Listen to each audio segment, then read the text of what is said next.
పాకిస్తాన్లో కొత్త ప్రభుత్వం వచ్చిందన్నటువంటి ఒక పొంగుని ఒక్కసారిగా చల్లార్చేసింది ఐఎంఎఫ్. షాబాజ్ షరీఫ్ ప్రభుత్వం అట్లా ఛార్జ్ తీసుకుని కాశ్మీర్ వ్యవహారాల మీద తీర్మానం చేస్తాం, లేకపోతే గాజా వ్యవహారాల మీద తీర్మానం చేస్తాం అంటే ప్రకటించాడు కొత్త ప్రధానమంత్రి షాబాజ్ షరీఫ్.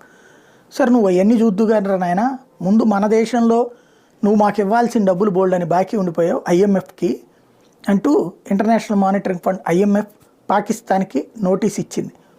షాబాజ్ షరీఫ్ అనేవాడు నువ్వే ప్రధానమంత్రిగా ఉండగా ఆపద్ధర్మ ప్రభుత్వం కూడా కాదప్పుడు, మీ ప్రభుత్వం ఉండగానే నువ్వు అడిగితేనే ఐఎంఎఫ్ లోన్స్ ఇచ్చాం, దానికి గాను ట్యాక్సులు పెంచుతానన్నావు, సబ్సిడీలు తగ్గిస్తానన్నావు, తీరా చూస్తే ఇప్పుడేమో సబ్సిడీలు మళ్ళీ ఇచ్చావు ఎలక్షన్స్ ముందు, అదేమంటే ఎలక్షన్స్ కోసం అన్నావు, ఇప్పుడు మళ్ళీ నువ్వే రీఎలెక్ట్ అయ్యావు కాబట్టి మాకు కావాల్సింది మా డబ్బులు వెనక్కి రావడం, దానికోసం నువ్వు ట్యాక్సెస్ పెంచు, సబ్సిడీలు తగ్గించు, తద్వారా మా అప్పు తీరుస్తావా లేదా అంటూ నోటీస్ జారీ చేసింది తక్షణం.